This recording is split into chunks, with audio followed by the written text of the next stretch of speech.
Hello and welcome to a special edition of TJ's One of Us here at the Always Next Year podcast studios. I am the host of this segment tonight, Shane Mead. You can follow me on Twitter at Shane_Mead. You can follow the podcast, and you should totally follow the podcast at ANYPodcast. And then you can also follow the standard host of this show, Kev at Kevman316. This is a unique episode for us. This is something that we are going to start trying to put together a couple times a month, whether it be on TJ's One of Us, whether it be on the Kelly Green Hour, whether it be in Capway Trust, or Who the Puck is Ryan Dingle. Somewhere along this way, we are going to include followers in a way. One, we thank you guys. We love that you interact and validate our life decisions. Honestly, it means the world to us.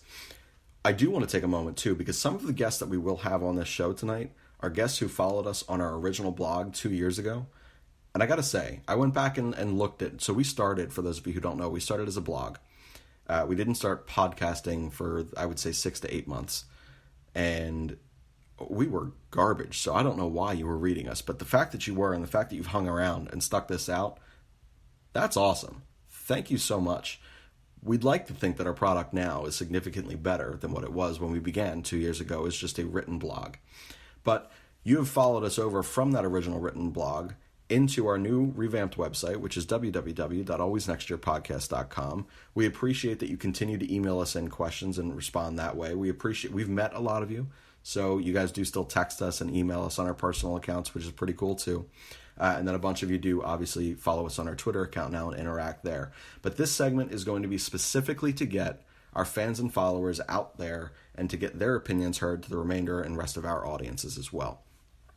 So I am pretty excited about that. This is specifically a 76ers expectation and evaluation, end of the season type of segment. We're going to go over a multitude of different things with a ton of different followers. We're going to splice these things in all together. Hopefully this all sounds semi-okay. Yeah, we're doing this via Skype, by the way, so there are going to be people who have microphones. There's going to be people that do not. There's going to be people that have good microphones. There's going to be people that have garbage microphones. There's going to be people that are having this conversation in California, 3 hours difference from us. There's going to be people that are having this. Well, I think there's 2 people that we have coming in studio, if I'm not mistaken. But regardless, there's going to be a bunch of different sound factors that are going in here. So this one might take a little bit to make sound even remotely, passably okay, audibly levels. But we are excited about it nevertheless, and this is our first go at this, so everyone who does listen to this, be gentle. But we're going to talk about, again, a multitude of different factors here with the 76ers. We're going to talk about, will a real Jimmy Butler stand up? I hope to God he does. Jimmy Butler may actually need the 76ers more than the 76ers need Jimmy Butler. So what he does in this playoff season, it's going to be so critical for both him and the 76ers in this offseason moving forward. The next 5 years of Jimmy Butler could either be you're getting a damn good third star and you can prolong the life of that contract, or someone's going to pay him to be their number one, and in 2 years they're going to freaking regret it. This is such a weird circumstance when you look at a player like Jimmy Butler, who I'm pretty sure isn't really ready to be option number 3. But if he's smart, he'll ball out in the postseason, he'll get himself a contract here, and he'll be able to lessen his load for the duration of his next contract. And hopefully it is in Philadelphia, and hopefully we get a good version of what Jimmy Butler is, not this up and down, almost disinterested at time version. We're going to talk about Brett Brown's inevitable hot seat, which Philadelphia still consistently puts him on no matter what he does well. It drives me absolutely crazy. I just want anyone who wants Brett Brown gone to give me one coach that they think can massage the egos of 4 different, very, very different superstars and make them cohesive and not hate each other every second they're on and off the court. Brett Brown is a psychologist with these people, and I've said this constantly. We don't need that great of a basketball coach here. When you have that much talent and when the NBA is what it is, you need someone that's going to make sure these people don't kill each other. Brett Brown's kind of that guy. They love being there. We haven't really heard anyone not enjoy this locker room chemistry and enjoy these teammates and enjoy their role. Even the guys whose roles have been diminished still seem to be fairly positive and upbeat. That's a credit to Brett Brown. There's not a lot of coaches that can do what he's doing right now, I think. So we're going to talk the Brett Brown thing. We're going to talk the Jimmy Butler thing. We're going to talk about which stars that were moved for players like Jimmy, for players like Tobias, which other players that were moved. Would you rather have Rocco and Saric, or would you rather have Jimmy Butler? Would you rather have Landry Shamet, who, by the way, did, I'm pretty sure anyway, just set an NBA record for most threes hit in a single season for a rookie? So good for you, Landry. Or would you rather have Tobias, who has yet to find his three ball here in Philadelphia? We're going to talk about all those types of things. We're going to talk about the expectations of this team this year and how they've changed seemingly by the month. We're going to talk about how last year's team entered the playoffs and how what your fan feel was like then and what the organization was like then versus the expectations and how much they wore down this fan base this year to the point where people aren't quite as excited about this playoff run. They're actually concerned. There is a great deal of people on Twitter that lost their damn minds this week as they were sitting here debating to death if they wanted Brooklyn, if they wanted Orlando, or if for that short period of time that Detroit was a possibility. Which of those three teams scared them the least? The answer should be you're the 3 seed, no one scares you. That's beneath you. But for whatever reason, this fan base and this reactionary bit of people here in Philadelphia are losing their damn minds. So we're going to talk about that with some of these followers and a ton of other things, I'm sure. But without any further ado, one further ado, prior to getting to some of these guests, we are just going to remind you to rate and review the podcast if we have not already done that already. It is on your Apple Podcast app. You're going to search the Always Next Year podcast or wherever you listen to podcasts, and you're going to want to give us a rating and review. 5 stars, Rob will hunt you down. We are doing all different types of things once we cross different thresholds of review count.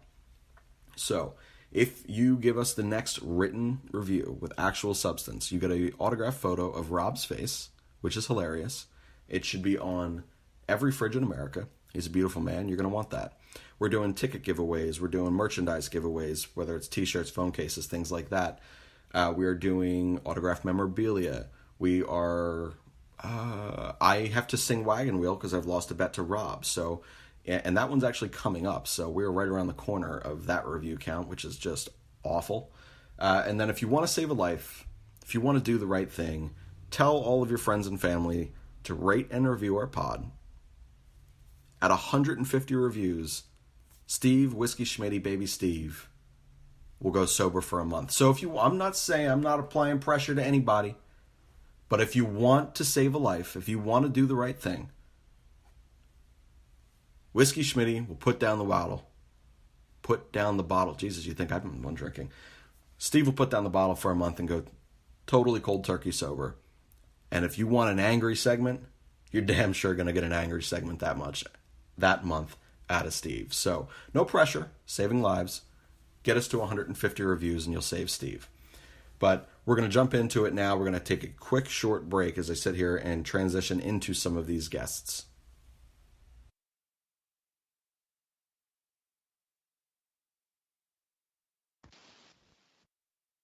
All right, we're not going to waste any time with batting practice fastballs here.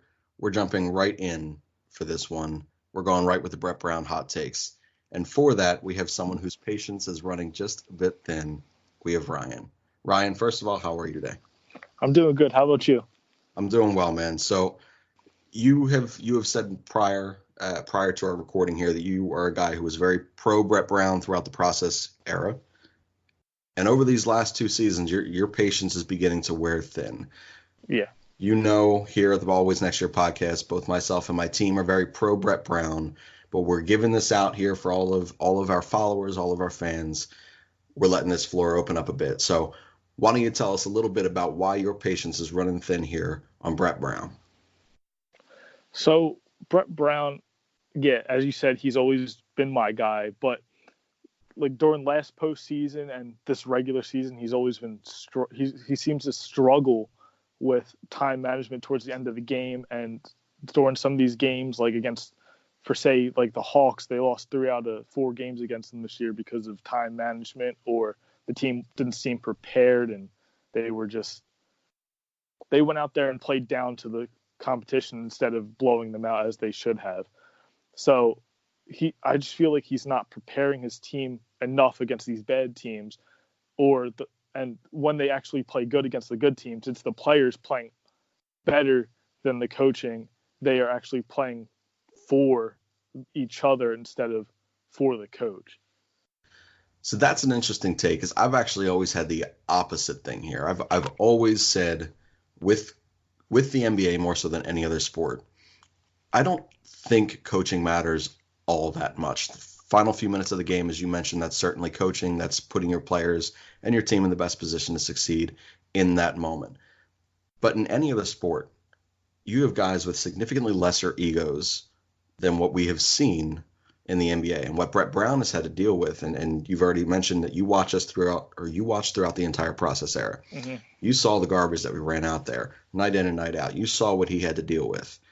Now he has stars, and he's acquiring stars midseason at two different points this year. Guys are missing games left and right. There's never been any consistency that he's had. And the one thing that I've found most consistent about this team as a whole is their willingness to play for Brett Brown, is their willingness to sit there and buy into that locker room camaraderie and chemistry there. And I think more so in anything other than, I don't know, maybe postseason sports in general, but for the NBA, having that locker room chemistry is a big thing. And having a coach that's basically a psychologist is kind of what I need, especially for a team that has four superstars like the Philadelphia 76ers. Mm-hmm. Yeah. So as we're saying, these starters have only played 10 games together. So we really don't know what they're going to be like going into the playoffs and stuff.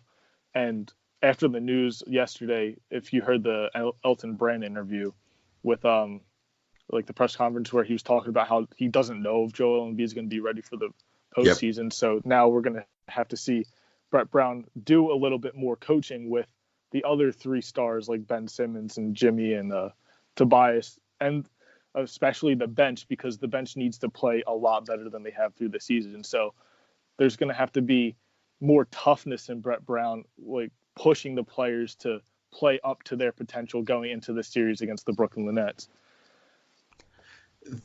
The Joel Embiid news that did come out yesterday, obviously this one was something that if you have been watching over the last 6 weeks, you've known how careful they've been with Joe. You do have to wonder, what is the severity of this knee? What is going on with Joe? And I don't know if you saw Brett Brown's interview. I believe it was last night.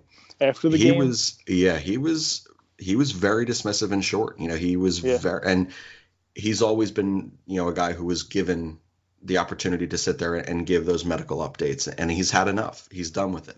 And you could tell that last night.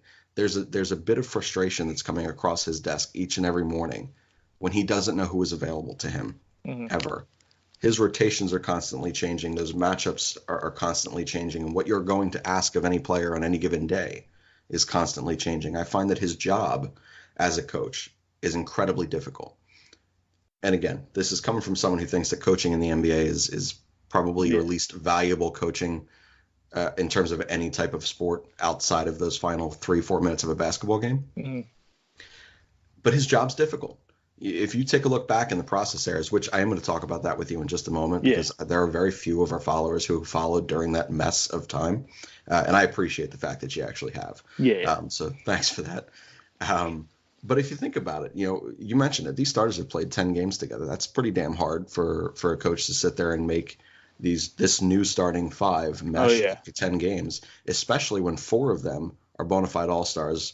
One is your veteran leader, who, by the way, has played entirely too many minutes this year for a guy of his age and mileage. You see that with him breaking down a little bit and not being as consistent with that 3-ball. His job is difficult. You think about what his starting lineup, what the expectation was going into the year. Markelle Fultz was your starting 2 guard. That didn't work out. He's gone. You have a defensive guru out there, basically, and Robert Covington. He's gone. You have your Swiss Army knife with Dario Saric. He's gone. You have a bona fide 6-man in Landry Shamet. He's gone. You enter in a huge ego like Jimmy Butler, and then you enter in Tobias Harris and an entirely new bench. I'm not sure how any coach in the history of the game makes this team mesh smoothly in the limited time they've all been on the floor together. I think it's unfair to sit here and continue to put Brett Brown on a hot seat. And Elton Brand has done this. This to me is Elton Brand's problem. Elton Brand goes and acquires these people and tells the world the 76ers window is now.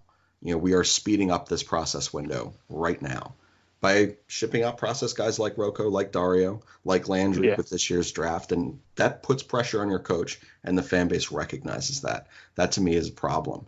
But in terms of that, how much of the pressure of those decisions have now made you say, maybe Brett Brown isn't the guy?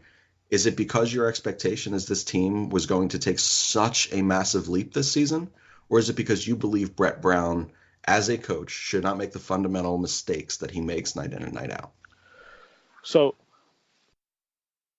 when Brett Brown goes out there every single night and he needs to coach them. That's a tough one. Yeah. It's hard. If you didn't have the expectations of championship now because of the moves that the executives have made, I don't know that people are looking at Brett Brown and saying, I'm not patient anymore. He's not my guy. I don't know that if last year you don't win 16 games in a row getting into the playoffs and become an immediate threat to go to the finals. And that wasn't who they were supposed to be last year. They exceeded expectations by a long shot. Yeah. I don't know that people are quite as pissed off at Brett Brown right now. All bringing me to I believe people are unfair in the severity of their put him on my hot seat, get him out of Philadelphia takes. Yeah. So, Elton Brand has done a really, really nice job as the GM, bringing in these superstars and trading away what was left of the process. And if you resign one, I hope it's Tobias, and if we can get Jimmy for less than the max, that I'm happy with that too, because Tobias has showed consistency for the most part. He's been struggling this last couple weeks, but every player has that couple week period where they struggle, and I think he'll be ready for the playoffs going in and dropping 18 to 20 points a game, hopefully. And I do need to see playoff Jimmy to show up, because for the most part, since we traded away Rocco and Dario and those to get picks. Yeah. So we need Jimmy to show up, and hopefully, I feel like Brett Brown is not he's not hard on his players, and he doesn't push them enough to show up in every single game. That's my main point with Brett Brown. I know that he makes those mistakes at the end of the game where he runs out of timeouts, or he doesn't call a timeout when the other team's making a run, and he just lets his players play, and that's why they consistently lose these big leads going into the fourth quarter, towards the end of the third, going into the fourth. He doesn't call the timeout, and the game gets from 18 down to 5 or 6. And that's happened all of the season. If you remember that Boston game last year where it was 22 right before half, and it ended up where were they down in that game at halftime? Yep. Yeah, that was. Yeah, they were down 3 at that half. That was so tough, because I'm in that, we're in that game and I'm watching. I'm like, oh, this is good, because it was, and then bam, 3, and I'm like, call a timeout, Brett, and he just he's just sitting there on the bench or standing up and yelling at his players to do something, but they kept turning the ball over, and then Boston just kept scoring. I felt like that was the start of it, where I'm like, I don't know if he's the coach. I think at times that's a fair assessment, but what I would encourage people to sit there and think, one of the most memorable teams for most people in our generation, and even the generation above us, Charlie Manuel, total players coach. They loved playing for Charlie. There was a period of time behind closed doors where Charlie knew he could go to a particular player and give him a little. But for the most part, those guys, there was a comfortability there of saying, I know that my coach trusts me. I know that I can go out here and perform the game that I need to perform. And I do believe that by and large part, that is what this locker room chemistry is like playing for Brett. He's never going to be the guy that's going to be down your throat. Certainly not publicly. Possibly behind the doors. We'll never know. Well, we know that they had that little thing with Jimmy in the video room. Just that, yes. But that's all I've heard about him being tough on the players, like even behind closed doors, was that one thing where Jimmy stood up to him. Yeah, for me, I do believe that with the guys in this locker room and in the NBA as a whole, I do believe there's a different mindset of a coach here versus any other sport. Brett Brown would never succeed as a coach with his philosophy and passiveness in hockey. It would never work. Mm-hmm. His decision making would make him horrendous in baseball. And there's obviously the intensity that he would not bring as an NFL coach. The basketball court for him and his locker room, that to me, it all just makes sense in today's NBA.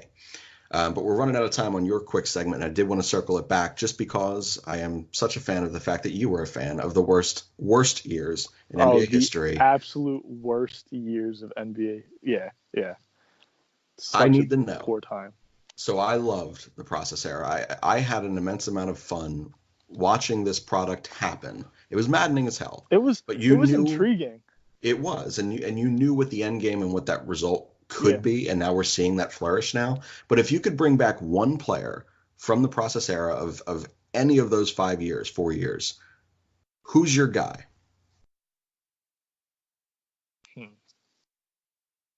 While you think, I'll give you mine. That way we don't have dead air. Okay. I was a huge Tony Roten fan. That's what I was about to say. So Tony Roten for me was a dog shit defender. He was Lou Williams before Lou Williams was Lou Williams. Yeah. Like Lou Williams, if you remember him from his first 3-4 years here in Philadelphia, drafted him out of high school. That kid just came in and they just said, here, just shoot the ball. And that's all he did with Tony Roten. He may shoot 4 for 70, but he didn't give a damn. He went out there and he shot. And every once in a while, he'd pop 20.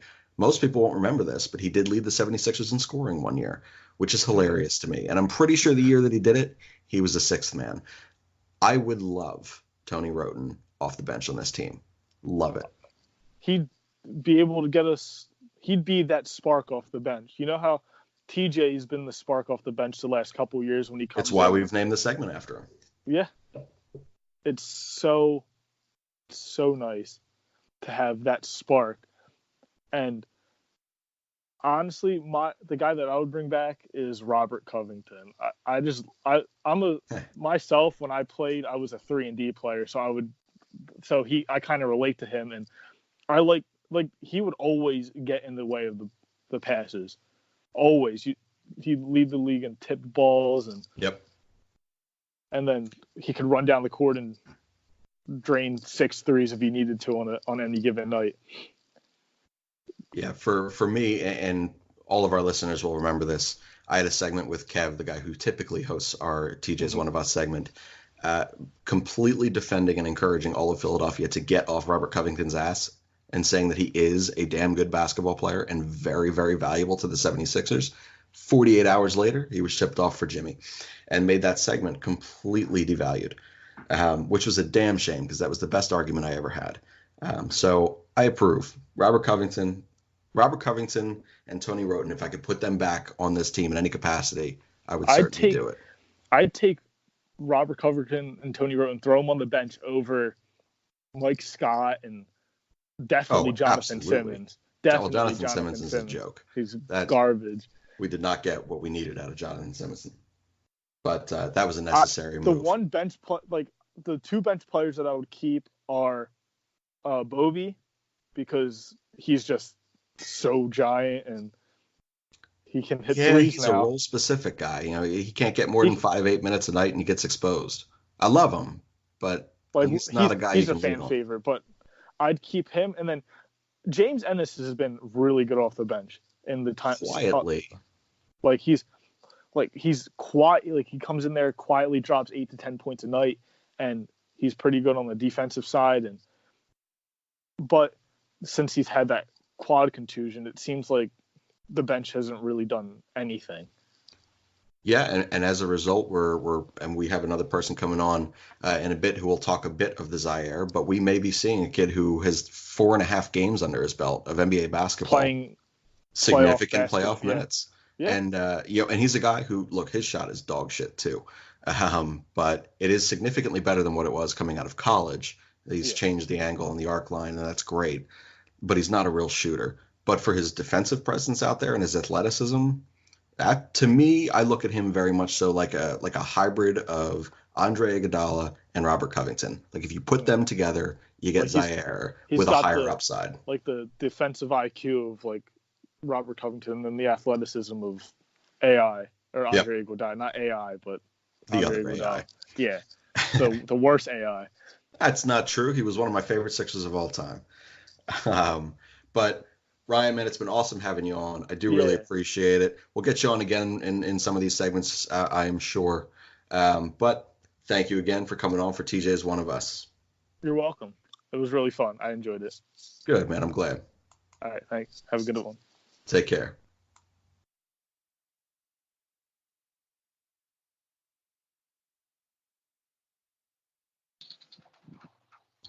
So going off of what Ryan had said, we got a bunch of Brett Brown talk in. One thing that he had touched on just a bit was Jimmy Butler. And he was saying, will the real Jimmy Butler actually stand up and perform in playoff basketball? We have Scott here tonight. Scott, how are you doing? Pretty good, Shane. Calling in from the West Coast here to weigh in on this whole Jimmy Butler situation.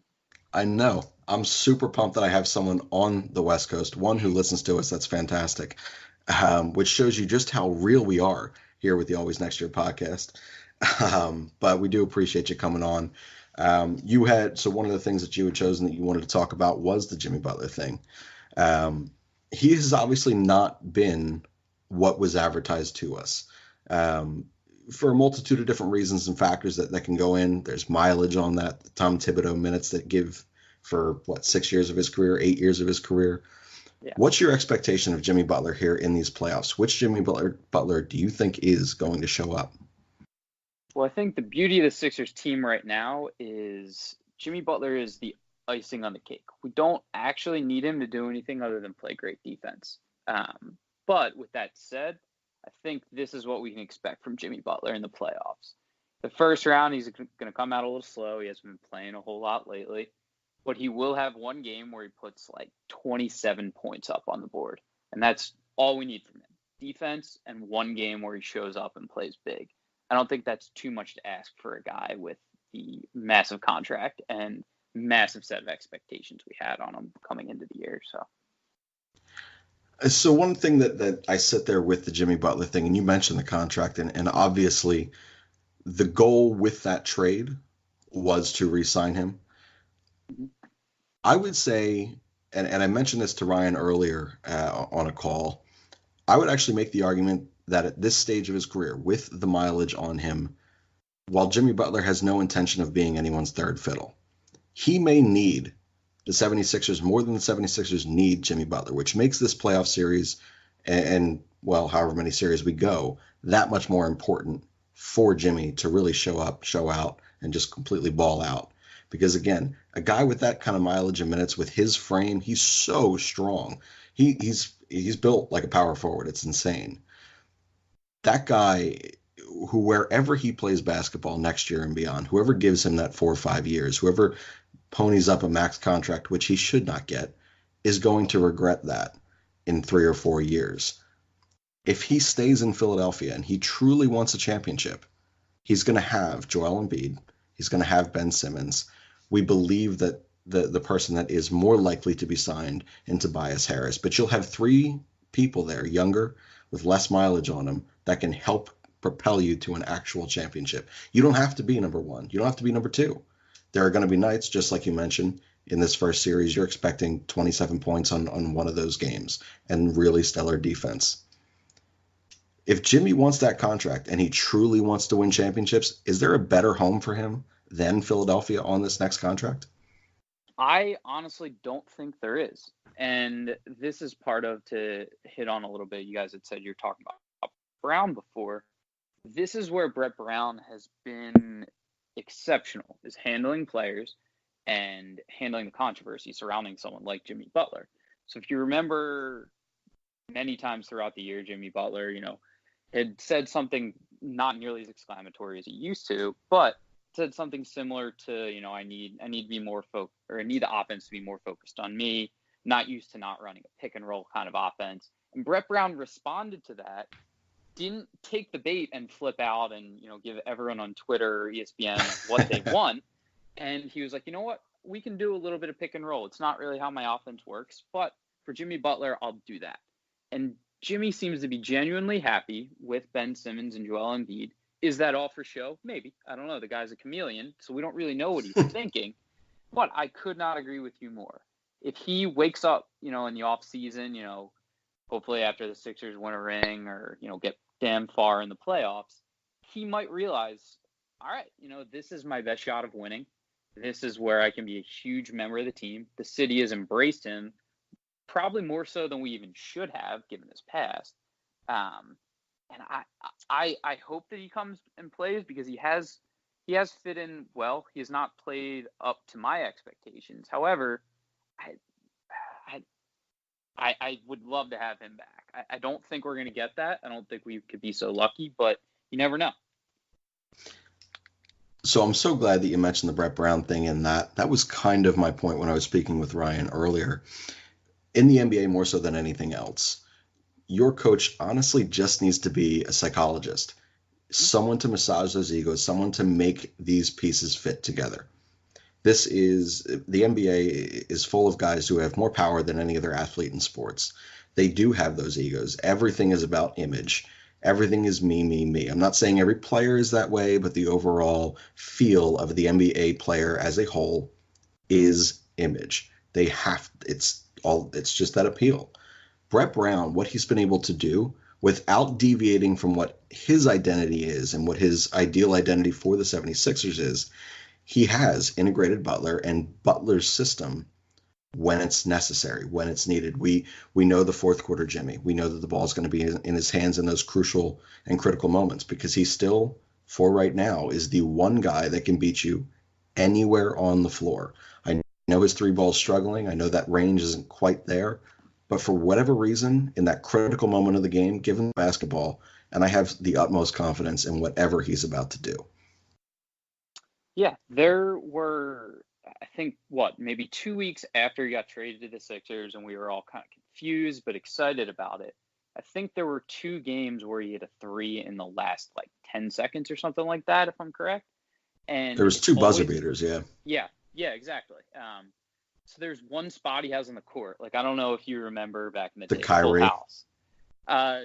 Yeah, exactly. Well, there was a Kyrie one as well, but I'm going old school here. There's an episode of Full House where Uncle Jesse is only good from shooting at one spot on the court. Oh my That's God.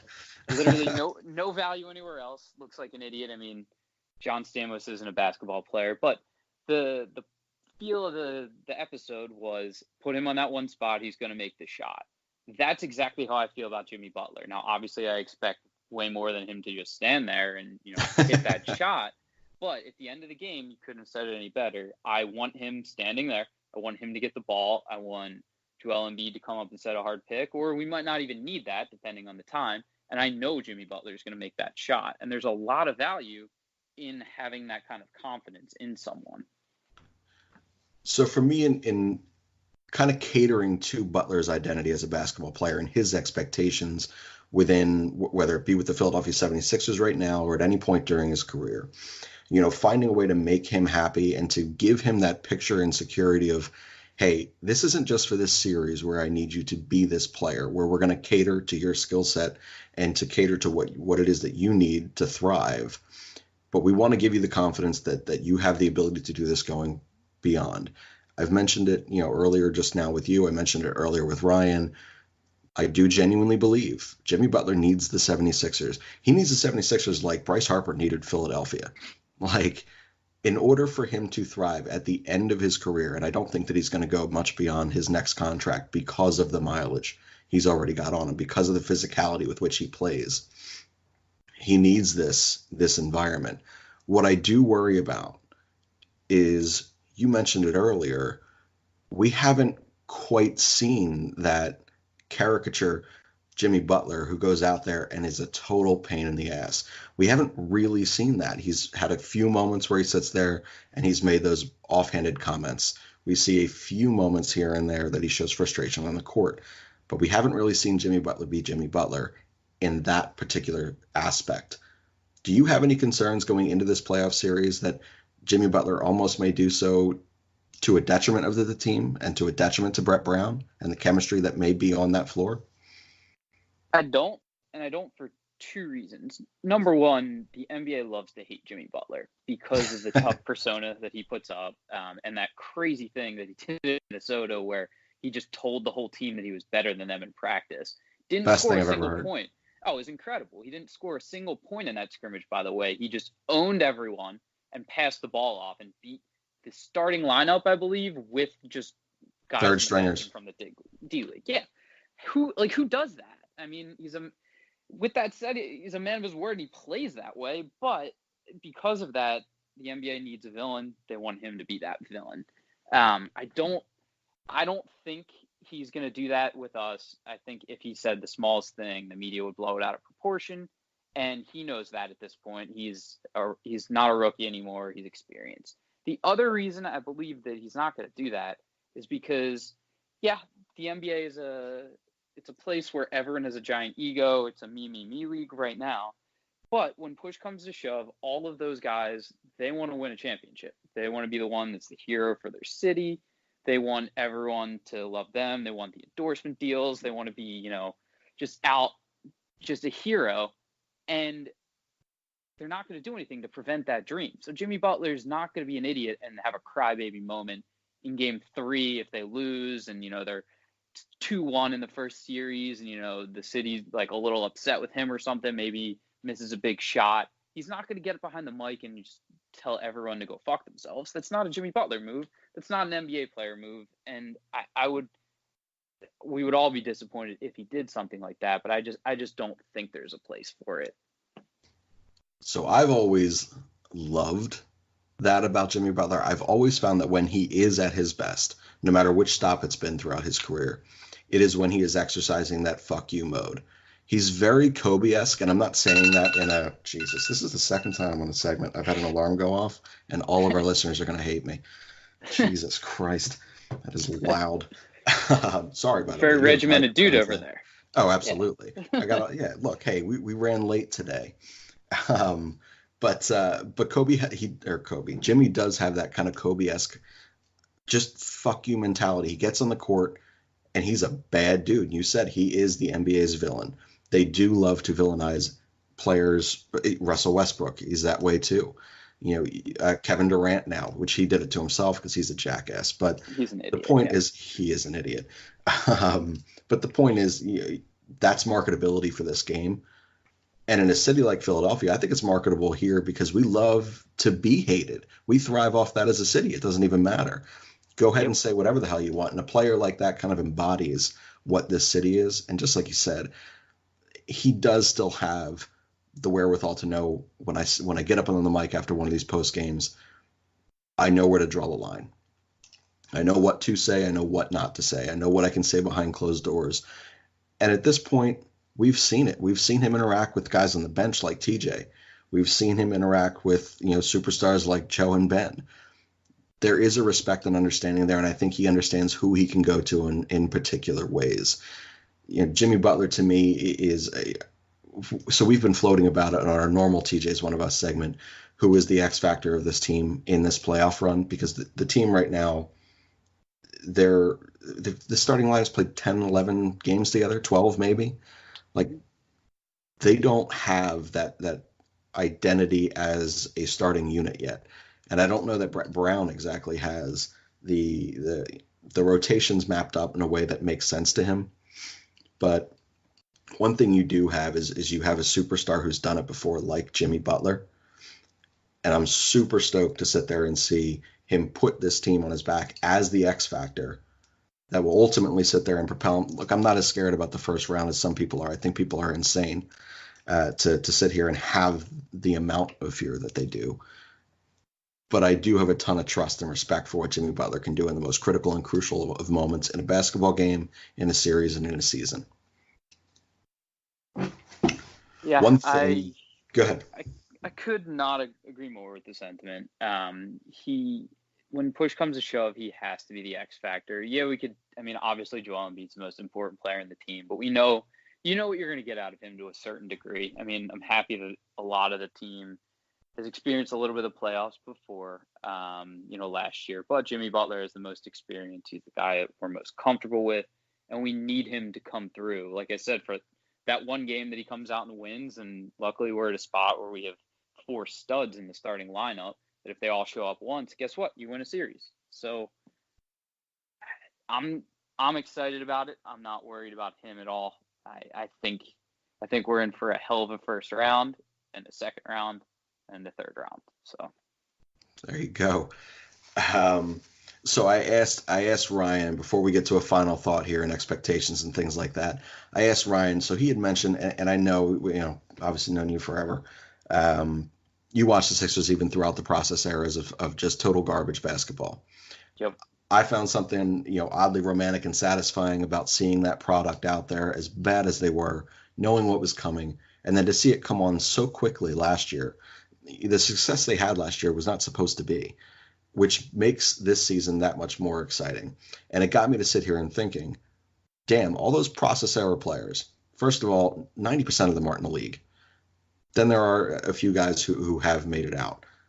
Do you have a particular member of the process era Sixers that if you could add them to the bench or starting lineup, if you're crazy, that you would want on this team for this year's playoffs? Who would you pick? I'd probably go old school and get Robert Covington in there. I miss having him around more so for the defense than the offense, and I'm real happy with the fact that he came from the D League, was expected literally to have nothing become of him. He's probably part of the legion of guys who got the 10-day contracts, and he just happened to fall into this everyday player in the NBA, which is incredible. And having a big guy like that come off the bench to come out, play defense, be in at crunch time, hit a 3 here and there would be huge. Do we need him? No, we definitely don't. But, he would be someone that I would absolutely love to have. So Ryan went the same way, and I told him, and I'll tell you too, I was super pleased. I loved Robert Covington, and I know that he was such a polarized piece of the 76ers. The fan base was super split on this guy, and I never understood why. If you looked at him exactly as you just did, look at his career objectively, what he was able to make out of literally nothing is insane. And it still pisses me off to this day. The best segment I've ever recorded for TJ's One of Us here was on a segment where I sat here and told my one co-host, Kevin, and I said, go back and watch highlights, watch everything, study it, everything that you're saying that you hated about him. Kev hated everything about Robert Covington. I said, everything that you just mentioned to me on that segment that you hated, he got better at this year. So what the hell do you want? And then 48 hours later, he was traded, and that perfect segment of mine and perfect argument was completely useless, and it still pisses me off. I went with Tony Roten, by the way, because I was glutton for punishment, and that guy, which, again, he was a terrible basketball player, but shit, I loved him. I didn't even care. He was so fun. But Tony, go ahead. Tony Roten is a little bit of the probably the most embodiment of the process era you can think of, because he's a guy that's going to go out there and grind, and he might score 40 points one night, or he might score 4 points in a night. He's going to take a million shots, and you're going to love him either way. That was just what the process era was all about. Exactly. I couldn't have said it any differently or better. I compared him to what Lou Williams was his first 2 years out of high school when we drafted him out of high school. Every time he got thrown in, they just said, shoot the basketball, do whatever you want, we don't care. That was basically the direction of Tony Roten. And I was like, this guy's great. Take 87 shots a night. I don't give a damn. So I always dug him, especially when you're watching terrible basketball. You want to at least be entertained. And you could never say that man was not entertaining. True. But if you're looking for someone to be actually productive member, it's Robert Covington, and it's not even close. Although I do love Dario Saric. He was the ultimate Swiss Army knife. Whatever you needed on any given night, he could provide you. So no shot at him either. I think I like Dario mostly because of the deal and how we just kind of stole him in the draft. Like Yeah, that was cool. it was And how he that was that never was coming here. yeah, he was never coming here, and then I was like, oh surprise, we got this ugly dude coming from Europe over, and you know what? He's actually pretty good, and the He city is loves him. good. And we do love our ugly athletes. Tyrone Hill, All right, 2001. God, ugliest man in sports. all ugly team, baby. Oh, I dig it. I'll have a segment of that, the ugliest athletes in 76ers history. I want to But hop back on the mic for that one. oh, you got it. Absolutely. Do you have any final thoughts here before we turn this over? I think we got Dustin coming on next. The only thing I will say is to echo a little bit of what you said before. I think people are crazy to be nervous about this series. Is what the Nets have done this year impressive? Yeah, it has been. But if you've been watching them over the last couple of weeks, the real Nets have kind of come to the surface. They're not ready yet. They're not experienced, and they're just starting to recover from those terrible trades of the last 10 years or whatever when Danny Yeah. Ainge just destroyed them like he did to the rest of the NBA. But I'm not worried about this first series. I'm just going to sit back, enjoy it, and hope that our guy Jimmy Butler comes through and puts up 27 for me in one of those games. If he does, we'll tag you in it.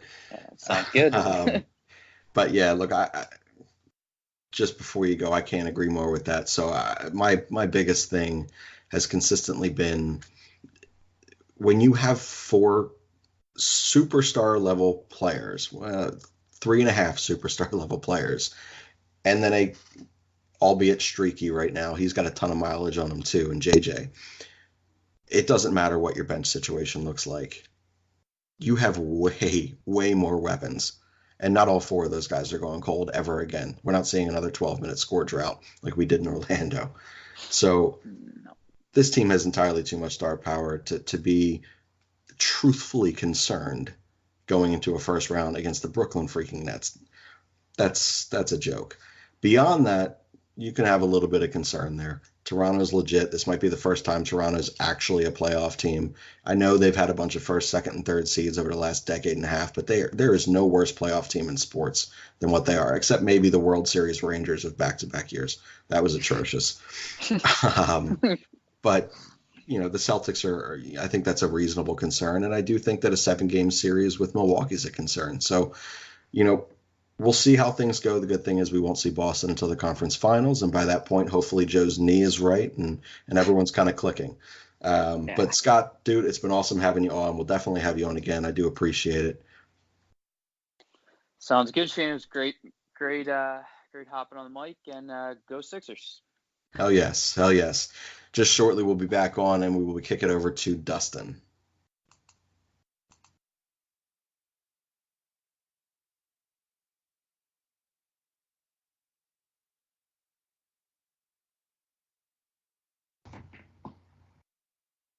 All right, so we have our final follower who is calling in today. We have Dustin. Dustin, sir, how are you? I am good, Shane. How are you doing today, man? I'm doing well. Look, I'm glad to have you on. You're the third caller that we're having, which means everyone got a little bit more time this time, which I dig. You had some concerns over the 76ers starting 5 and the feel of the playoffs versus last year, which is incredibly different. By the way, you can swear on this podcast. We don't give a damn. Thank God for that before we got on air. But yeah, we like raw emotion here. It has to be that way, man. There's no other way. Has to. It's the only. It's the Philly way. Exactly. Even when we have a good thing, we're pissed off about it. Yep. So with the starting 5, obviously they haven't had a whole hell of a lot of time to mesh.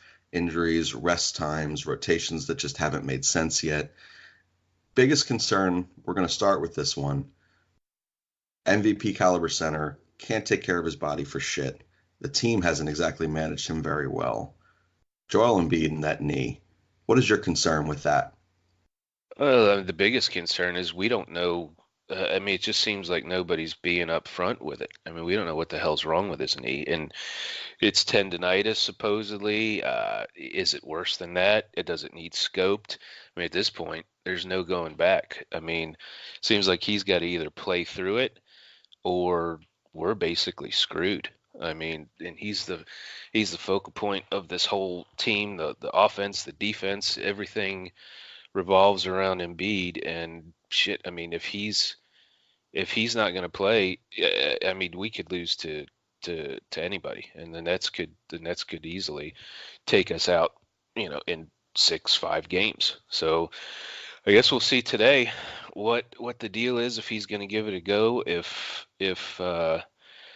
not, I mean, I think we're screwed, because the team's shown without him in the lineup, everybody just looks lost. I mean, it seems like, we need somebody to step up if he's not going to go, whether it's Butler, whether it's Toby, whether it's Simmons. I mean, but Simmons he's shown reluctance. I mean, they've all shown reluctance to take the reins. I mean, Harris shoots the ball a lot, and if he's hot, he can do it. But man, I'd really like to see Butler take the reins. But man, it just seems like with any hot goalie, if they're out, the hockey team's screwed. And Embiid, if he's not going to play, we're screwed, man. I mean, I think that's the bottom line. Yeah, the biggest concerns I do have is the constant uncertainty that surrounds Joe. And I had said it a few weeks ago when we were entertaining the idea of bringing on Monroe, which we obviously did. The 76ers and that medical team, that the entire organization knew something just isn't right. And they continued to say it was just for continued veteran support and back end help. That's not what that was. This team doesn't know what's going on with Joe. I don't know whether it's Joe who's being dishonest and being dismissive. I don't know whether it's the medical staff who just can't figure it out. The one thing we do know about Joe is he does take dog shit care of his body. Yeah. He has put on a ton of weight, Yep. and a lot of it's muscle. I won't give him a ton, but you cannot be, and they mentioned it last year during the playoffs, you can't be a 7'2", 270-pound all-star center sitting there eating 3 Big Macs before a game on a massage table. Like, don't be a jackass. You've got to take care of your body. One of the biggest things about Joel Embiid is his athleticism and elusiveness for a guy of his size. Yep. The ability to move in that way. When he approaches 300 pounds, when he approaches 310, whatever the number ends up being, he's not going to be able to do what makes him great. In my mind, this offseason needs to be 110% about getting 10, 15, 20 pounds off Joe. He's still strong enough. He's still big enough. Yep. But that may help a guy of his size prolong the length of the health of those knees, his ankles, his back, everything. But you said it perfectly. This team lives and dies by the successes of Joel Embiid. If he is not on that floor, there isn't that guy right now, or at least not that we've seen. We assume, just as you mentioned, Scotty earlier in the segment had mentioned this as well. Jimmy Butler should be that guy. Jimmy Butler should be the fuck you persona that comes on this team and takes over. Hopefully we see that in the playoffs. We don't know. But the one thing that we absolutely do not know and cannot sit here and say with 110% certainty is that Joel Embiid is going to play each and every day. And he's going to give you 35 to 40 minutes like the rest of these starters. You just don't know. Yep, and you're spot on with what you said about how he takes care of himself. And I mean, like you said, it was him. Was it the team telling him, oh, in the off season, we need you to put on some weight so you can live down low and bang with the big bodies and not get worn out? But it's having the opposite effect on him. I mean, he even when he plays a full game, he looks like he just ran a marathon. I mean, he's dripping sweat. He's huffing and puffing. He looks like, he's just ready to pass out. Like it was like if I were out there on the court trying to play 30 minutes a game, grabbing my shorts, trying to catch my breath the whole time. I mean, he gives his effort, but and you can tell when he gets winded because he sits out there beyond the 3-point line and starts heaving up threes. And, that's not what we need from him. I mean, he's, like you said, it's going to take an off season of conditioning. Right now, though, I mean, we're stuck. It is what it is. And Butler, like you said, has shown flashes, but he needs to show it in the playoffs. And I think his mentality, if he has to do it, I just hope to God that he will do it, because I think he's got that killer mentality that he's going to eventually. He's got a Mamba vibe. Exactly. He's going to eventually just say fuck it. I need to do something because nobody else is, and he's got to grab the bull by the balls and run with it. I hope it doesn't come to it, but Jimmy is the guy that's going to do that. You know, if you can bank on one, if you can feel confidently enough about one of the pieces on that starting five, it's going to be Jimmy Butler. Yep. The thing that does bother me, and we haven't actually had anyone talk about it yet, so we'll talk about it a little bit here, you know, is the Ben Simmons, because we do see at times when Joe is off the court, the assertiveness from him, the ability to get to the rim and finish. He's improved his free throws. We have seen when teams collapse and don't give him the lane, we've seen a willingness, more so than last year, certainly not enough for anyone's comfort, but we have seen at least an increasing willingness to shoot the ball from 10, 12 feet out. Yep. Not a pretty shot, we all know that, but you give him something to respect. And I remember actually in a post-game interview where Joel Embiid had said, hey, when he pulls up and shoots, that's just something else they can respect. And Joe even said, this year, he's shooting threes like shit compared to earlier on in his career. But you got to give them something to respect, so they have to guard that line. If Ben Simmons can begin to be just a little bit more comfortable and confident in pulling up when defenses collapse, which they will in the playoffs, everyone saw what Boston did to him. Yep. Over a 7-game series, every single defense will collapse when he has the ball at the top of the key. Yep. When that happens, he has to be willing. I don't care if he shoots 1 for 10. I really don't. He has to shoot to bring somebody out. That's the biggest thing, because right now, and you mentioned it, Tobias Harris, if he's shooting and he's on, he's on. But we're not getting 47% made threes from him like he had in LA. We're getting 34%. And it's not a clean 34. It's like chunks.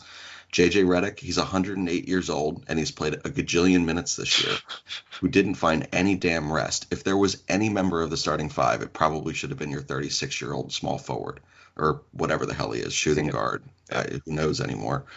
But none of those guys you can really, really lean on in the way that you could lean on or should be able to lean on your point guard in Ben Simmons. But it's got to show an assertiveness. Exactly. And I was reading an article this morning where Jared Dudley said, we're going to leave him wide open. I mean, he flat out said it. We're just going to not guard him and let him shoot if he wants, and he has to shoot. He just has to.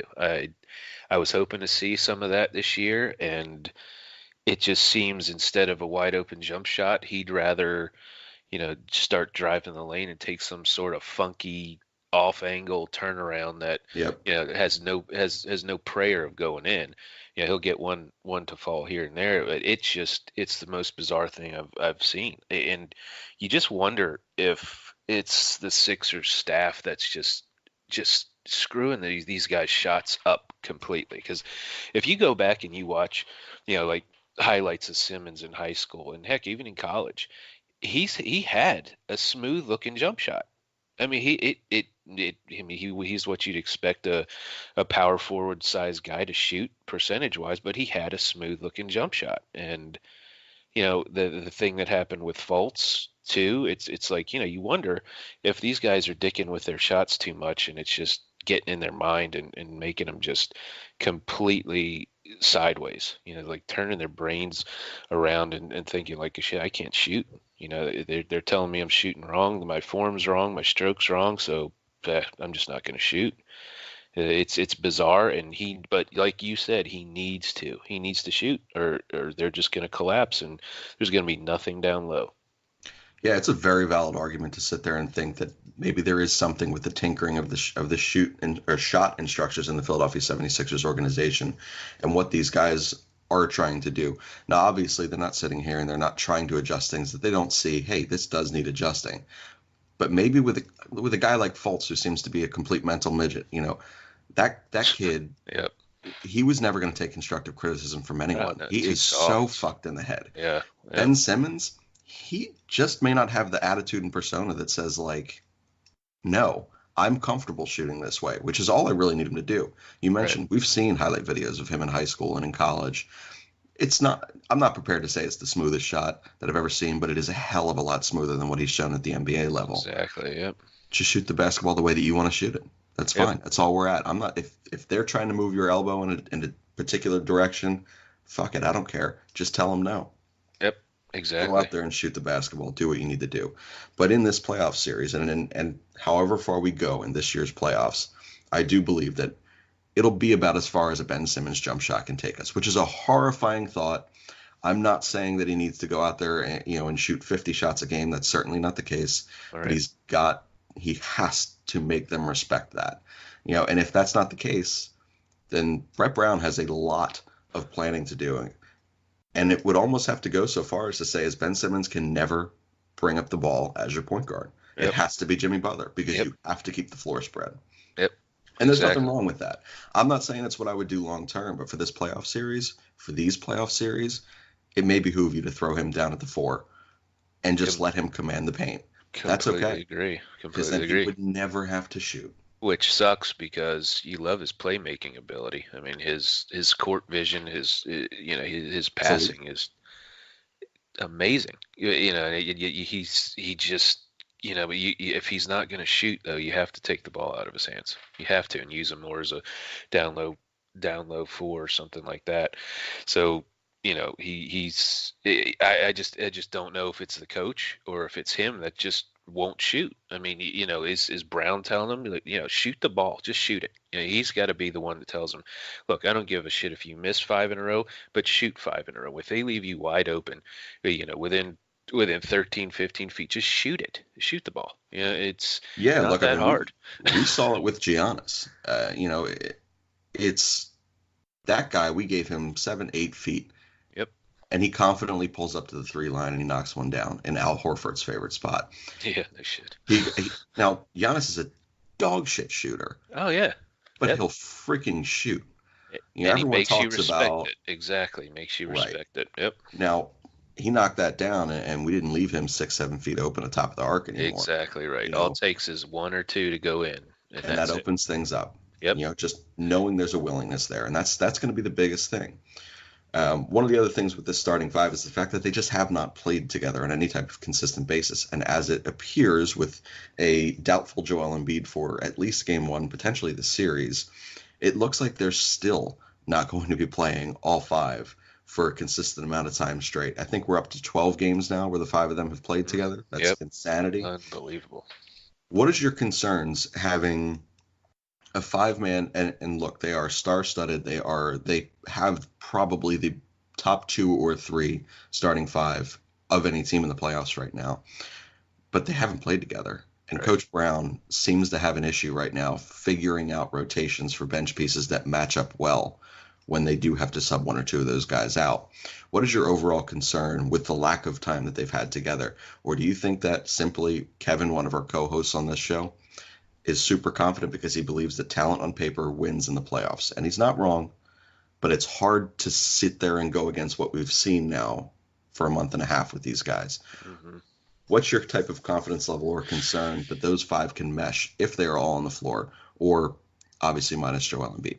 Yeah, and that's the thing is we've seen them together for 12 games, like you said. So there's a very small sample size, and it seems like when Embiid is in there, they're happy with him being the guy. I think talent does win out in the early series. So I think even without Embiid, they should be able to get by the Nets. They should be able to beat them in 6 games at the most, but then it starts to get hairy, and that's why we need Embiid in there to play with the starting 5 and kind of use the playoffs to gel. I mean, it should have happened weeks ago. This should have been a smooth machine, going into the playoffs, well oiled, but it's not. And we saw glimpses of it. When they were able to play together for a stretch, they started to look dominant, and then we had what we were told was load management after the All-Star game.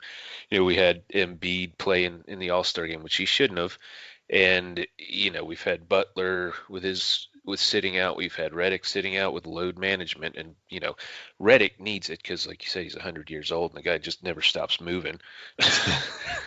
He needs to train Embiid, get him into that kind of shape. That would be if JJ Redick could get in the head of Joel Embiid and get him on a more strict regimen, I'd make him the president of the United States. No Good shit. for you. Yeah, no shit. That's what I'd sign him for another year and say, hey, you hang out with Embiid all off season. You train with him and get his ass in shape. But yeah, I mean, it's a concern, and because the fact that we have, I mean, we've got a dog shit bench, and the Yeah. problem is, if the starting five isn't meshing and they look out of sorts like they have, who are we going to go to? Are we going to go to Mike Scott to provide a spark? I mean, he can, yeah, and he's shown flashes, but I mean, geez, I mean, there's nothing there.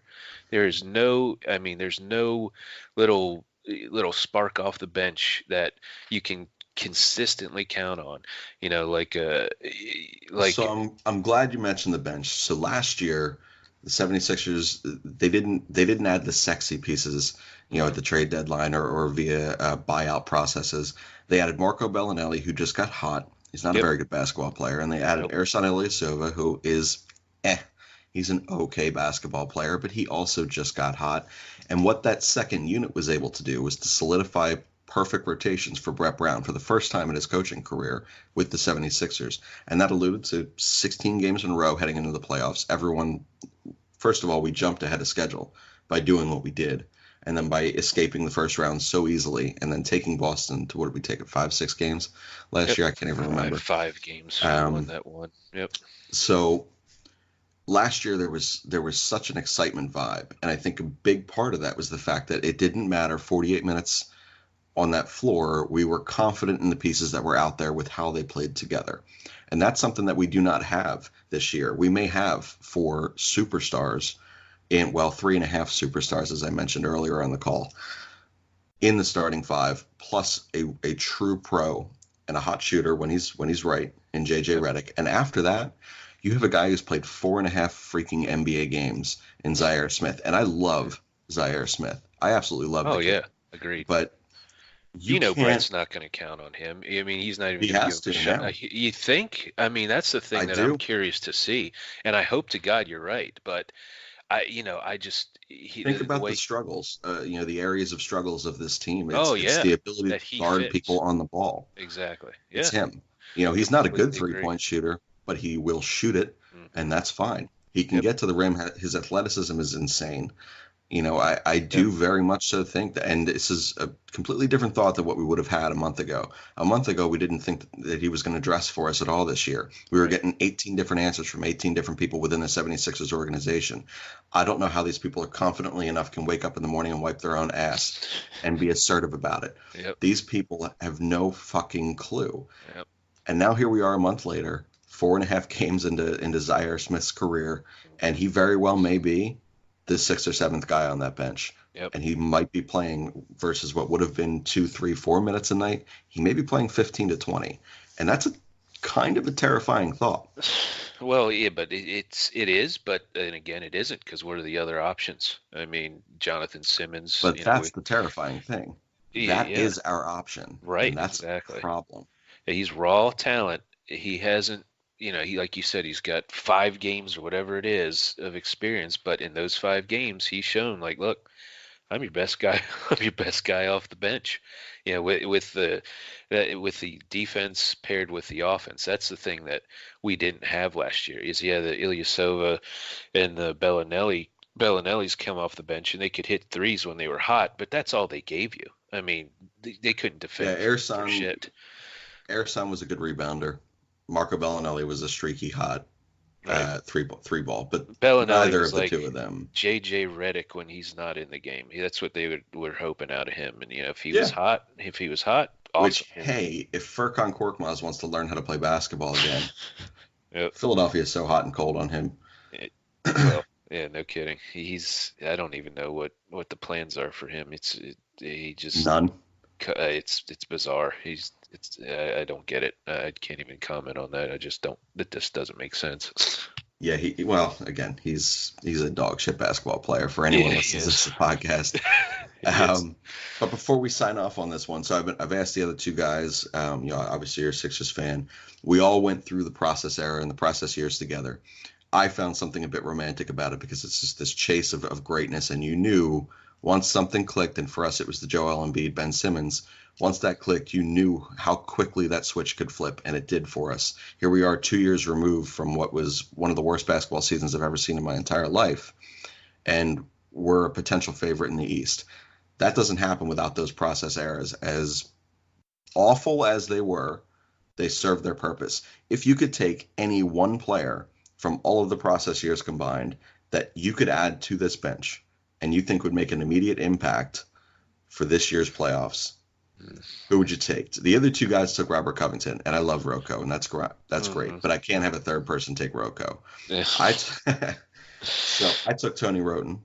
You can take him if you want, but who else do you got in the process errors that you would think would fit in this bench? Oh man, yeah, that's a good one. The one that just is jumping to mind right now, and it's the guy we traded.